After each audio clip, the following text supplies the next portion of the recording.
চট্টগ্রামের সন্তান হাবিলদার রজমালির নাম কেউ বলে না, ইতিহাস থেকে নাই করে দিয়েছে।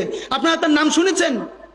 সিপাহী বিপ্লবে যদি দুইটা নাম থাকে, এর একটা মঙ্গল পান্ডে আর একটা হাবিলদার রজমালি, ইতিহাস পড়িও না, নতুন করে তৈরিও করি না, পাবলিকেশনও বানাই না, শুধু রাস্তা কাঁপাই দিলে হবে না ভাই। হাবিলদার রজমালি এই ব্রিটিশদের বিরুদ্ধে পার্বত্য অঞ্চলে যুদ্ধ করতে করতে পার্বত্য চট্টগ্রামের ঘোড়া নিয়ে ঢুকে গেছে। একটা সময় সঙ্গীহারা হয়ে গেছে, ব্রিটিশদের কাছে জীবন দিবে না, এই জন্য তিনি চিরতরে পার্বত্য চট্টগ্রামের ভিতরে ঢুকে গেছে, আর ব্যাক করেন নাই। তিনি মনে করেছেন যুদ্ধ করতে করতে প্রয়োজনে হারিয়ে যাব, তবু আমার স্বাধীন জীবন ব্রিটিশ বেনিয়াদের কাছে হত্যা হইতে দিব না। সেই হাবিলদার রজমালির সন্তান এই বীর চট্টলা। আমাদের ইতিহাস তো আমরা জানি না। দেখেন, সেই বিপ্লব যখন হারিয়ে গেল, আপনারা জানেন কিনা, ইতিহাস বলে বাংলাদেশের বড় বড় গাছে এমন কোন ডাল ছিল না গ্র্যান্ড ট্রাঙ্ক রোডে, যেই গাছের ডালে ডালে সিপাহী বিপ্লবের যেই সব সৈনিক এই বিদ্রোহে অংশ নিয়েছিল তাদেরকে ঝুলিয়ে ফাঁসি দেওয়া হয়েছে। তাদের বাবাকে, তাদের সন্তানদেরকে জগন্নাথ বিশ্ববিদ্যালয়ের সামনে বাহাদুর শাহ পার্ক গিয়ে দেখবেন, এখনো তাদের নাম লেখা আছে। আগে ছিল ভিক্টোরিয়া পার্ক, পরে আমাদের বাহাদুর শাহের নামে করা হয়েছে। গিয়ে দেখবেন প্রকাশ্য দিবালোকে গাছের সাথে ঝুলিয়ে আমাদের বিপ্লবীদেরকে ফাঁসি দেওয়া হয়েছে। শুধু তাই না, 5 দিন 7 দিন ধরে সেই লাশ ঝুলিয়ে রাখা হয়েছে, যাতে মানুষ দেখে শিক্ষা পায় আর কেউ কোনোদিন ব্রিটিশদের বিরুদ্ধে বিপ্লব বা বিদ্রোহ করতে না পারে। দেখেন, বিপ্লব জিতে যাওয়ার আগে আমরা যখন সামান্য ভুলে পরাজয় হয়েছে, আমাদের লাশ গাছে গাছে ঝুলেছে। এরপর মুক্তি আসতে আরো 100 বছর লেগেছে। 1857 সালে মুক্তি আসতে পারত। আপনারা নিশ্চয়ই জানেন 1757 সালের পরে 1857 সালে এই 100 বছরেও ব্রিটিশদের আমাদেরকে যেই ক্ষতি করতে পারে নাই, 1857 সালে মহাবিদ্রোহে আমাদের পরাজয়ের পর তার 1000 গুণ ক্ষতি তারপরে তারা করেছে।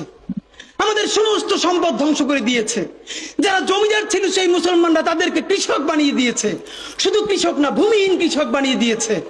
ভাইয়েরা আমার, এই জুলাই যদি এটাকে বিপ্লবে পরিণত করতে না পারি, চূড়ান্ত যোগ্যতা অর্জন করে যদি এটাকে চূড়ান্ত পিকে যেতে না পারি, সামনে বাংলাদেশে আমাদের জন্য ভয়াবহ সে আর একটা সিপাহী বিপ্লবের করুণ প্রতি অপেক্ষা করছে। আপনারা অনেকে ভাবতেছেন এইটাও কি সম্ভব? জামাতের ভাইয়েরা অনেকে বুঝে না, বলে কি করে সম্ভব। মনে করাই দেই, শহীদ নিজামী মুজাহিদ সাহেবেরা মন্ত্রী হিসেবে সর্বশেষ যখন সম্ভবত 2006 বা 2007 মন্ত্রী ছিলেন, বলেন তো তার কয় বছর পর তাদেরকে ফাঁসি দেওয়া হইল? 10 বছরও লাগে নাই। রানিং ফুল মন্ত্রী ছিল, লক্ষ লক্ষ মানুষ তাদের সাথে ছিল, তাদের মন্ত্রণালয়ে একটা পয়সার দুর্নীতি বের করতে পারে নাই। 10 বছরের মধ্যে মন্ত্রিত্বের পর তাদেরকে ফাঁসি দেওয়া শুধু হয় নাই, তাদের সন্তানরা তাদের জানাজাটা পর্যন্ত পড়তে পারে নাই।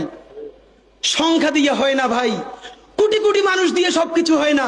আজকে আপনারা প্রথম আলোর বিরুদ্ধে বলেন, এই যে আসার সময় বলতেছিলাম শায়েকরে, প্রথম আলোর প্যারালাল কাছাকাছি একটা পত্রিকা কি আমরা দাঁড় করাইতে পারছি? অনেকে বলে আমার দেশের কথা, আজকে শুধু বলি, পরশু জানলাম প্রথম আলোর 10 ভাগের 1 ভাগ বিনিয়োগ এবং আর্থিক সংগতি আমার দেশের নাই।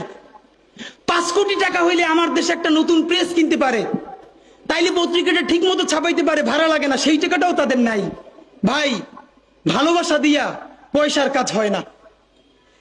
50,000 টাকা যে এই লোকটার স্যালারি, এই কাজ যদি 20,000 টাকা দিয়ে করাইতে চান, কোনদিন 50,000 টাকা রিপোর্ট এবং স্কিল আপনি পাবেন না।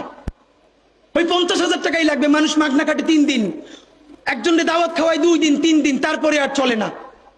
আমাদের আর্থিক যোগ্যতা অর্জন করতে হবে। আমাদের অনেকগুলো প্রতিষ্ঠান লাগবে, একটা প্রতিষ্ঠান না। আমাদের ভাইদের সমস্যা কি জানেন? সে আজকে যদি হাটহাজারী মাদ্রাসা দিয়ে কেউ একটা পত্রিকা বার করে, সেই পত্রিকাটাও সে জাতীয় মূলধারা বানাবে না, দেবে দৈনিক হাটহাজারী। সে বানাবে মানে কোনো না কোনো ঘুরে ফিরা তার চিন্তায়, মননে, মগজে প্রথমে হয়তো হাটহাজারী, সর্বোচ্চ বড় হইলে হেফাজত, এরপরে সর্বোচ্চ বড় হইলে বাংলাদেশের শুধু মুসলমান। ভাইরা, এই মুসলমানের বাইরের যে জনগোষ্ঠী, সেটা কি আপনার না? আপনি ভাবেন এই দেশের আপনি প্রধানমন্ত্রী, তারপরে ভাবেন আপনার জনগোষ্ঠী কারা, আপনি সেরকম চিন্তা করেন। সুতরাং আমি কথায় অনেক ভুলভ্রান্তি বলতে পারি, কিন্তু বিশ্বাস করেন আমার কলিজা চিল্লেও আপনারা শুধু যেটা পাবেন সেটা হইল আমি চক্ষু বন্ধ করে দেখতে পাই।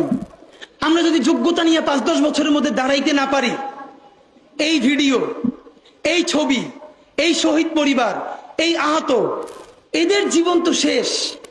এদের পরবর্তী জেনারেশনকে পর্যন্ত কি ভয়ানক গণহত্যার শিকার হইতে হবে আমরা চিন্তাও করতে পারতেছি না। সুতরাং বাংলাদেশের স্বাধীনতা, সার্বভৌমত্ব, বাংলাদেশের ইসলাম এবং মুসলমানকে বাঁচাইতে হইলে আমাদেরকে তুমুল যোগ্যতা অর্জন করতে হবে। এই মাদ্রাসা শিক্ষিত জনগোষ্ঠীর মধ্যে হাজার হাজার ছেলে লাগবে যারা সিএনএনে, আল জাজিরায় তুমুল ইংলিশে বলতে পারবে। তাকে যে জঙ্গি বলা হয়, মিথ্যে ট্যাগ দেওয়া হয়, এটাকে ডিবাং করতে পারবে সেই ইংলিশে এবং অবাক করার মতো ফ্লুয়েন্ট ইংলিশে। এই যোগ্যতা আমার লাগবে। আমাদের ভাইয়েরা কিতাবি আরবি এবং অন্য আরবি ভিন্ন জিনিস, তাকে দুর্দান্ত আরবি বলতে পারতে হবে। আমাদের প্ল্যাকার্ডে ইংলিশ কই, আমাদের প্ল্যাকার্ডে আরবি কই। ভাই, নিজের কাজ নিজে না করলে অন্য কেউ কইরে দেয় না। প্লিজ আপনারা কয়দিন আমারে, কয়দিন ওরে ভাই মনে করবেন, এরপর তো আমি আপনার বিপক্ষে বলবো, তখন আবার গাই লেবেন, এইটা কইরেন না। নিজে শক্তিশালী হন, নিজে যোগ্যতা অর্জন করেন। আমারে গালি দিয়ে হইলেও, বোকা দিয়ে হইলেও যে এই পুচকি বলা এত ভাব লয়, যা যোগ্যতা অর্জন করে ফেলাই। তবে কি জানেন, মিছিল দিয়া জান দেওয়া এটা একদিনের কাজ, 3 দিন 5 দিন 1 মাসের কাজ। যোগ্যতা তো আর 1 বছরে অর্জন হয় না। এটা বিরাট একটা জিহাদ। আপনারা বলেন না জিহাদ চাই, চলেন জিহাদটাই শুরু করি। সেই জিহাদটা হইল একজনের সব পারার দরকার নাই।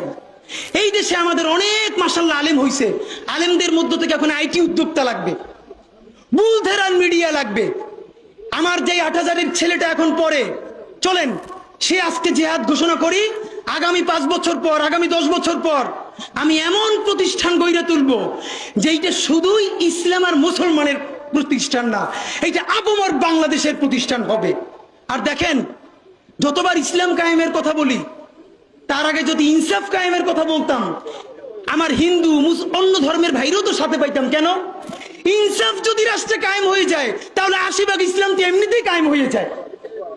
তাহলে আগে আসেন ইনসাফের রাষ্ট্র বানাই, যে ইনসাফের রাষ্ট্রে সকল ধর্ম, বর্ণ, নারী, পুরুষ আমাদের অংশীদার হবে ইনশাআল্লাহ।